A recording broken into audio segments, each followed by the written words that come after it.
अभी हम लोग पढ़ेंगे covalent character in ionic bond. पहले हम लोग पढ़ चुके हैं आयनिक character in covalent bond. Ionic character in covalent bond हम लोग पढ़ चुके हैं। अब पढ़ेंगे covalent character in ionic bond, just उल्टा, है ना। तो आयनिक बॉन्ड कैसे बनता है? एक केटायन होता है, एक केटायन है ना, और दूसरा एनायन, दोनों मर्ज करता है ना। ये केटायन हो गया और दूसरा ये एनायन, ये दोनों आपस में अट्रैक्ट हो जाता है, तब ना एक मॉलिक्यूल बनता है। हाँ, तो ये न्यूक्लियस है इसका और ये न्यूक्लियस इसका है। इस पर नेगेटिव चार्ज है, इस पर पॉजिटिव चार्ज है, ठीक है। ये दोनों जब इंटरेक्ट करेगा तब जो है क्या होगा कि आयनिक बॉन्ड बनेगा। आया बात समझ में? तो दोनों नज़दीक आ जाएगा जितना संभव है और आयनिक बॉन्ड बन जाएगा, ठीक है। तो जब आयनिक बॉन्ड बनता है उसके बाद क्या होता है? पॉजिटिव चार्ज है, ये नेगेटिव चार्ज है। इस पर इलेक्ट्रॉन डेंसिटी ज़्यादा है इसलिए नेगेटिव चार्ज है, इस पर इलेक्ट्रॉन डेंसिटी कम है इसलिए इस पर पॉजिटिव चार्ज। पॉजिटिव चार्ज का मतलब क्या हो गया कि इलेक्ट्रॉन डेंसिटी का डेफिशिएंसी है। नेगेटिव चार्ज का मतलब क्या हुआ? इलेक्ट्रॉन डेंसिटी में वो रिच है, उसके पास इलेक्ट्रॉन डेंसिटी बहुत ज़्यादा है, रिच इलेक्ट्रॉन डेंसिटी है, और ये इलेक्ट्रॉन डेफिशिएंट हुआ। ये इलेक्ट्रॉन रिच हो गया और ये इलेक्ट्रॉन डेफिशिएंट हुआ। इसके पास इलेक्ट्रॉन डेंसिटी काफ़ी ज़्यादा है और इसके पास इलेक्ट्रॉन डेंसिटी कम है। समझ में आया बात? तो ये हो गया हमारा केटायन, ठीक है, और ये हुआ हमारा एनायन, ठीक है। ये न्यूक्लियस बीच में दिखा रहे हैं जो पॉजिटिव यहाँ लिखा है, ये पॉजिटिव जो है दिखा रहा है न्यूक्लियस, ये पॉजिटिव चार्ज है, ये पॉजिटिव चार्ज दिखा रहा है यहाँ पर, और ये न्यूक्लियस को दिखा रहा है। तो दोनों पॉजिटिव डिफरेंट है, समझ गया ना। ये पॉजिटिव यहाँ न्यूक्लियस दिखा रहा है और यहाँ नेगेटिव है, नेगेटिव चार्ज मतलब इस पर इलेक्ट्रॉन डेंसिटी ज़्यादा है, समझ गया। तो ये दोनों इंटरेक्ट करेगा, दोनों के बीच में electrostatic force of attraction develop करेगा। उसी इलेक्ट्रोस्टैटिक फोर्स ऑफ अट्रैक्शन को हम लोग आयनिक बॉन्ड बोलते हैं। जब आयनिक बॉन्ड बन जाएगा तो क्या होगा? उसके बाद जो ये पॉजिटिवली चार्ज आयन है ना, वो इसके इलेक्ट्रॉन डेंसिटी को डिस्टर्ब कर देगा, समझ गए। सारा इलेक्ट्रॉन डेंसिटी को क्या करेगा? बीच में ले आएगा। आया बात समझ में? हाँ, जैसे ये इधर भी पॉजिटिव रह जाएगा, इधर भी पॉजिटिव न्यूक्लियस, और अभी क्या है? इलेक्ट्रॉन डेंसिटी ऐसा है, दोनों का इलेक्ट्रॉन डेंसिटी इस तरह का है, ठीक है ना। जब ये दोनों मर्ज कर जाएगा तब इलेक्ट्रॉन डेंसिटी कैसा हो जाएगा? इधर भी पॉजिटिव, इधर भी पॉजिटिव, इलेक्ट्रॉन डेंसिटी देखो बीच में पड़ जाएगा। इधर थोड़ा सा हो गया, ठीक है, बीच में इलेक्ट्रॉन डेंसिटी बढ़ गई, दोनों तो रिपल्सन कम गया दोनों के बीच में, हो गया ना। हाँ, समझ गया ना। डिस्टॉर्शन हो गया इलेक्ट्रॉन डेंसिटी का, जो एकदम स्फेरिकल था वो अब इलॉन्गेटेड हो गया, समझ गया। हाँ, तो अब क्या हो गया? इलेक्ट्रॉन डेंसिटी ये जो स्फेरिकल है, ये भी केटायन भी स्फेरिकल है, एनायन भी स्फेरिकल है, और जब दोनों इंटरेक्ट कर लिया, इंटरेक्ट होने के बाद जो इलेक्ट्रॉन डेंसिटी है बीच में चला गया। इलेक्ट्रॉन डेंसिटी क्या हो गया? बीच में चला गया। तो दोनों न्यूक्लियस के बीच में जो रिपल्सन है वो कम हो गया। यही तो कोवलेंट बॉन्ड में होता है। कोवलेंट बॉन्ड में क्या होता है? दो ऑर्बिटल आकर आपस में मर्ज करता है और इलेक्ट्रॉन का पेयरिंग होता है। मतलब क्या हुआ? दोनों न्यूक्लियस के बीच में इलेक्ट्रॉन आ जाता है, यानी इलेक्ट्रॉन डेंसिटी आ जाता है, इलेक्ट्रॉन क्लाउड आ जाता है। इसको इलेक्ट्रॉन क्लाउड बोलते हैं। ये इलेक्ट्रॉन क्लाउड है जो स्फेरिकल है, लेकिन जब इंटरेक्ट करता है तो ये इलॉन्गेटेड हो जाता है। एंड प्रोबेबली कोवलेंट बॉन्ड में यही होता है, ये इलेक्ट्रॉन डेंसिटी बीच में बढ़ जाता है, जिसके कारण हम बोलते हैं कि कोवलेंट बॉन्ड बन गया, यहाँ कोवलेंट कैरेक्टर आ गया। आ गया समझ में? है तब दो टर्म, तो इसको हम लोग बोलते हैं पोलराइजेशन। इसको क्या बोलते हैं? पोलराइजेशन, ठीक है। आया समझ में? ठीक है, तो पोलराइजेशन क्या हो गया? तो दो अपोजिटली चार्ज जिसके केटायन और एनायन है, ये दोनों आपस में इंटरेक्ट करेगा तो ये जो पॉजिटिवली चार्ज आयंस होता है इसका कैपेबिलिटी होता है कि एनायंस में जो एक्स्ट्रा इलेक्ट्रॉन डेंसिटी है उसको में डिस्टॉर्शन ले आए। वो अब उसको स्फेरिकल नहीं रहने देगा, वो अपने तरफ खींच लेगा, है ना। तो अपने तरफ खींच लेगा तो जो पहले बना हुआ था गोल कद्दू हो जाएगा, लंबा कद्दू। जो तो कद्दू होता है ना, हाँ, एक गोला वाला कद्दू होता है, हाँ, तो उसको खींच दिया था, लंबा वाला कद्दू बन गया। तो ये कद्दू बन गया यहाँ पे, है ना। दो गोल वाला कद्दू है, हाँ, और ये लंबा वाला कद्दू बन गया। समझ गया कि नहीं? क्लियर? तो इस तरह से डिस्टॉर्शन हो गया और इसी प्रोसेस को हम लोग बोलते हैं polarisation. This process is known as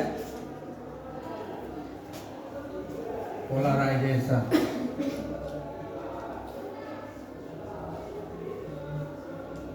ठीक है, this process is known as polarisation. आगे समझ में?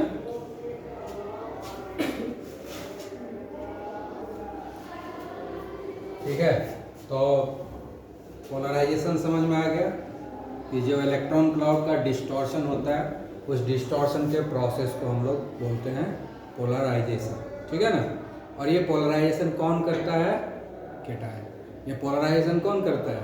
केटायन। तो केटायन का क्या पावर है? The power of the cation to cause distortion in the electron cloud of negative ion is known as polarising power. क्योंकि ये जो पोलराइजेशन करने वाला कौन है? केटायन। पोलराइजेशन होता किसका है? एनायन का। पोलराइजेशन करता कौन है? केटायन। ठीक है ना। और पोलराइजेशन किसका होता है? अनायन का, क्योंकि इलेक्ट्रॉन डेंसिटी उसी के पास ज़्यादा होता है। तो पोलराइजिबिलिटी वर्ड जो है एनायन के साथ है। Ability of anion to undergo distortion. वो कितना डिस्टर्ब होता है, अपने आप को कितना कोई डिस्टर्ब होने देता है, ये उसका एबिलिटी है। समझ गए? पोलराइजिबिलिटी कहलाता है। ठीक है ना। तुमको जो डिस्टर्ब कर रहा है उसका पावर हुआ, है ना, डिस्टर्बिंग पावर।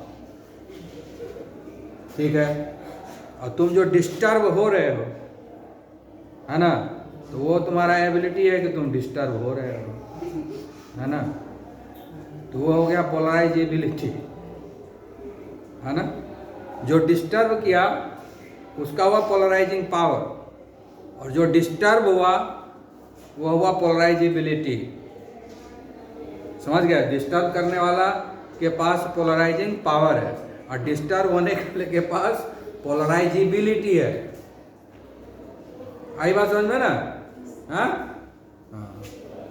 तो the person who get disturb has got a ability of polarisability. The person who disturbs you he has got the polarising power. समझ गया ना? हाँ, समझ गया कि नहीं? अब है बैलून दे दिए तुमको, अब बैलून फूटिए ना रहा है, तुम फोड़ रहा है, यानी उसके पास पोलराइजेबिलिटी नहीं है, हैं? और तुम्हारे पास पावर नहीं है। तुम किसी का माथा फोड़ने गया, माथा फूट गया, यानी तुमका पावर है माथा फोड़ने का, और उसका हैं? और उसका माथा भी ऐसा है फूटने लायक है, तब ना फट गया। समझ गया कि नहीं? फटने वाला रहेगा तभी तुम फाड़ सकते हो, हैं? यानी फटने वाला माथा नहीं है किसी का, और बढ़िया हेलमेट पहन के, यानी उसके पास पोलराइजेबिलिटी नहीं है। तो पोलराइजेबिलिटी नहीं है तो तुम्हारा पोलराइजिंग पावर भी नहीं है। समझ गया ना? तो दोनों होना चाहिए। एनायन के पास पोलराइजेबिलिटी होना चाहिए ताकि वो डिस्टर्ब हो, है ना। अब हम लूटने गए किसी का धन दौलत का, धने नहीं तो हम लूटेंगे क्या? मेरे पास पावर बहुत है और उसके पास धन ही नहीं, पहुंच गया वो भिखमंगवा के पास, है? तो तुम्हारा जो पोलराइजिंग पावर है वो भी जीरो और उसका तो पोलराइजेबिलिटी जीरो है। समझ गया कि नहीं? है? तो दोनों का कॉम्बिनेशन होना चाहिए, पोलराइजेबिलिटी एंड पोलराइजिंग पावर। समझ में आया पोलराइजिंग पावर है? Ability to disturb anybody is known as polarising power. Ability to get disturbed is known as polarizability. Ability to get disturbed yourself is known as polarizability, and ability to disturb others is known as polarizing power. आया बात समझ में ना? Ability to disturb other person is known as polarizing power, and ability to get disturbed yourself polarisability. समझ गया कि नहीं? Clear? अब आया समझ में ना? हाँ?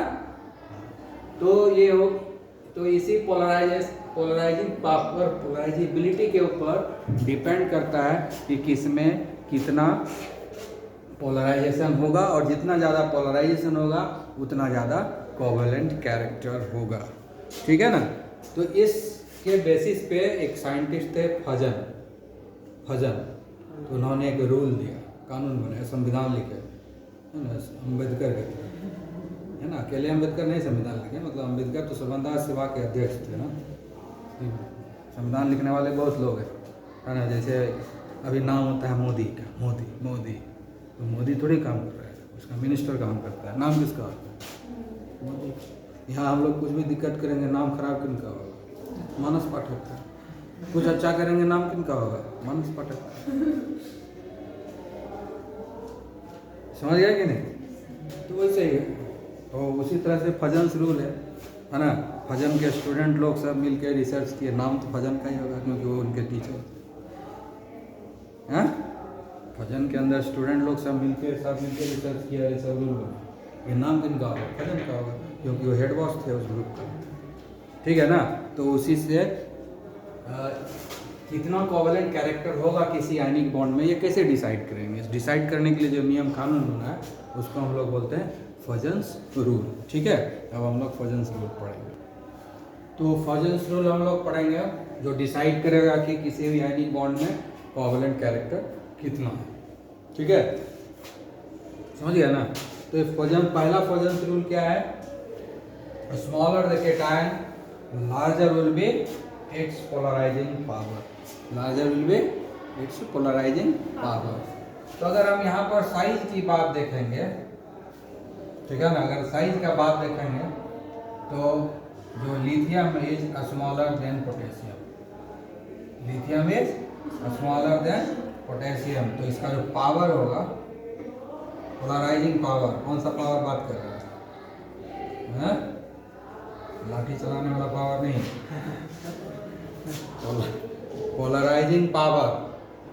तो पोलराइजिंग पावर हो जाएगा लिथियम का ज़्यादा क्योंकि छोटा है. समझिए, दोनों, ये लिथियम क्लोराइड है एंड ये लिथियम. ठीक है ना? अब कोवेलेंट कैरेक्टर किस में ज़्यादा है? अब कोवेलेंट कैरेक्टर देखेंगे, जिसमें पोलराइजिंग पावर ज़्यादा है उसी में होगा lithium chloride will be having more covalent character than potassium chloride. समझ गया ना? मतलब कोवेलेंट कैरेक्टर लिथियम क्लोराइड में ज़्यादा है पोटेशियम क्लोराइड के कंपैरिजन में, क्योंकि lithium is much smaller than potassium. ठीक है ना? इस दोनों में हम कंपैरिजन किए, लिथियम भी कैटायन है और पोटेशियम भी कैटायन है. ठीक है ना? लिथियम आयन, तो पोलराइजिंग पावर इसका ज़्यादा हो गया. ठीक है? दोनों में तो क्लोरीन सेम है ना? एनायन सेम है, कैटायन डिफरेंट है. तो कैटायन के साइज के ऊपर कंपैरिजन करेंगे. जिस कैटायन का साइज कम होगा उसका पोलराइजिंग पावर ज़्यादा होगा, इसलिए पोलराइजेशन ज़्यादा करेगा. क्योंकि एनायन दोनों का सेम है, तो पोलराइजेबिलिटी तो सेम है दोनों का. ठीक है? अपना उसका पोलराइजेबिलिटी सेम होगा, तो लेकिन पोलराइजेबिलिटी अब चेंज हो जाएगा कैटायन के हिसाब से.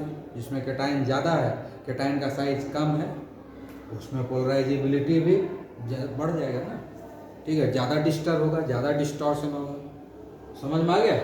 तो साइज चूँकि लिथियम का कम है, lithium is smaller than potassium ion. Lithium ion is smaller than potassium ion. That's why the polarizing power of lithium ion is more than the potassium ion. That's why the covalent character in lithium chloride is more than the potassium chloride. ठीक है, समझ में आया? ये हुआ first rule फजन्स का। अब यहाँ पर देखो दूसरा रूल है फजन्स का, for two cations of similar size, जैसे कि यहाँ पर कॉपर आयन है और ये सोडियम आयन है। इसमें क्या है Cu प्लस और ये क्या है Na प्लस, दोनों का साइज सेम है, दोनों का साइज सेम है। Cu प्लस और Na प्लस दोनों का साइज सेम है, ठीक है। तो केटाइन का साइज सेम हो गया और दोनों ही क्लोराइड है, उधर भी एनाइन का भी साइज सेम हो गया, ठीक है ना। अब कह रहा है कि जब ऐसा केस आ जाए तो किसका पोलराइजिंग पावर ज़्यादा होगा। तो याद रखना डी ब्लॉक एलिमेंट रहेगा, उसके कंपैरिजन में एस ब्लॉक या पी ब्लॉक एलिमेंट होगा, तो डी ब्लॉक एलिमेंट का ही पोलराइजिंग पावर ज़्यादा होगा, ठीक है ना। ट्रांजिशन एलिमेंट रहेगा, जैसे ये कॉपर है, ट्रांजिशन एलिमेंट है। कॉपर क्या है, डी ब्लॉक एलिमेंट है ना। इलेक्ट्रॉनिक कॉन्फ़िगरेशन लिखे थे इसका, तो इसको हाफ फिल बना के इलेक्ट्रॉनिक कॉन्फ़िगरेशन, उसका स्टार लगा हुआ था ना, जब इलेक्ट्रॉनिक कॉन्फ़िगरेशन बनाए थे उसमें डी ऑर्बिटल में भी इलेक्ट्रॉन गया था।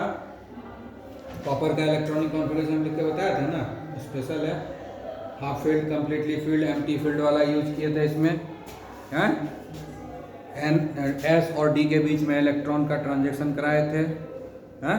तो इसका कॉन्फ़िगरेशन किस तरह का होगा, इस तरह का होगा, यहाँ तक होगा, Np6 नहीं होगा, यहाँ तक होगा, N-1D10 NH2, ये वाला कॉन्फ़िगरेशन में आएगा। यहाँ 10 लिखे, ये 1 to 10 हो सकता है, समझ गए ना। तो इस तरह का जो कॉन्फ़िगरेशन, ये क्या है, स्यूडो नोवल गैस कॉन्फ़िगरेशन बोलते हैं इसको। इसको क्या बोलते हैं, स्यूडो नोवल गैस कॉन्फ़िगरेशन, ठीक है, या ट्रांजिशन एलिमेंट का ये स्पेशल कॉन्फ़िगरेशन है। और बाकी ये क्या है, दूसरा जो है ये एस ब्लॉक और पी ब्लॉक में जाता है, NH2 और Np6, यहीं तक रुक गया तो एस ब्लॉक, यहाँ तक चला गया तो पी ब्लॉक। तो एस ब्लॉक और पी, तो ये सोडियम क्या है, एस ब्लॉक एलिमेंट है।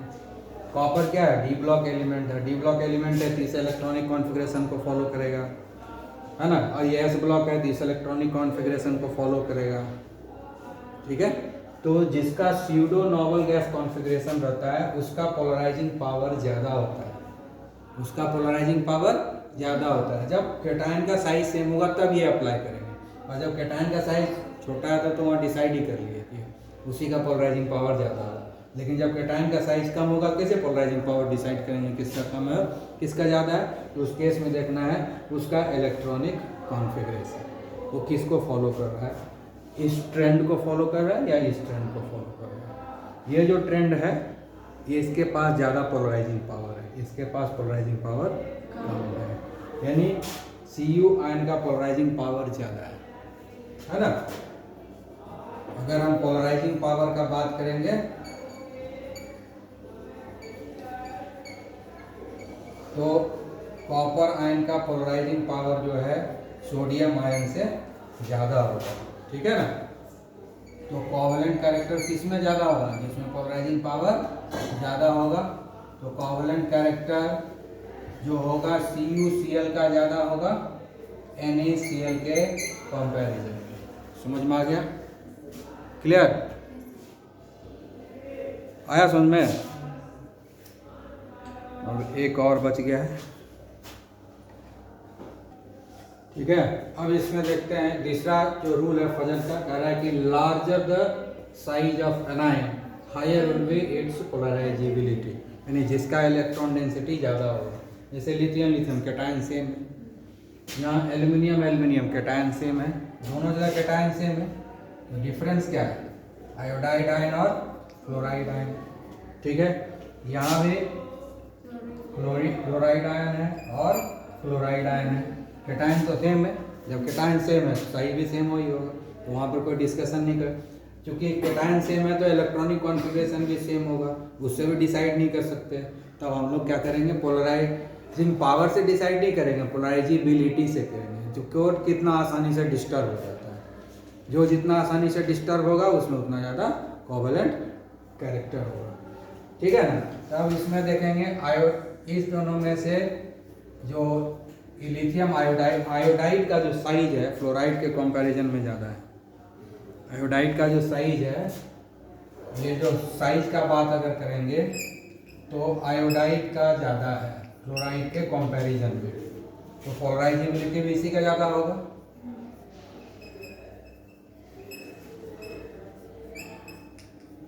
पोलराइजेबिलिटी भी आयोडाइड का ही ज़्यादा होगा।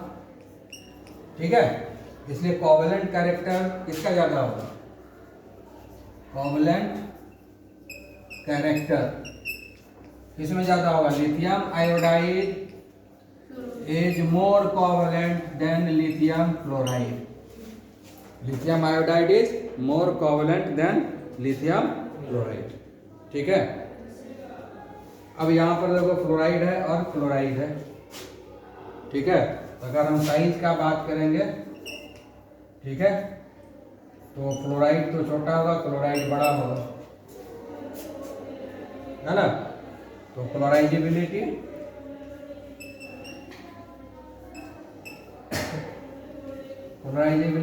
भी क्लोराइड आयन का ही ज़्यादा होगा। तो कोवेलेंट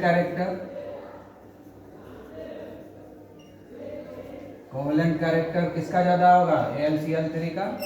AlF3 से ज़्यादा होगा कोवेलेंट कैरेक्टर AlCl3 में। समझ गए? जनरली ये महसूस करोगे कि ये हमें आयनिक कैरेक्टर है और ये कोवेलेंट है। ये प्योरली तुमको आयनिक नजर आएगा और ये प्योरली कोवेलेंट नजर आएगा, अच्छे से अगर इन्वेस्टिगेशन करो। ठीक है ना, समझ में आया कि नहीं? है जो जितना ज़्यादा डिस्टर्ब होगा, क्योंकि डिस्टर्ब करने वाला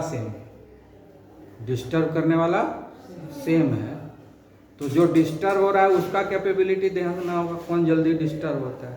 जो जल्दी डिस्टर्ब हो रहा है उसमें ज़्यादा कोवेलेंट कैरेक्टर। ठीक है, तो जिसका इलेक्ट्रॉन डेंसिटी ज़्यादा होगा वो जल्दी डिस्टर्ब होगा, इसलिए उसका कोवेलेंट कैरेक्टर ज़्यादा होगा। ठीक है, तो फजन शुरू हो गए। ओके।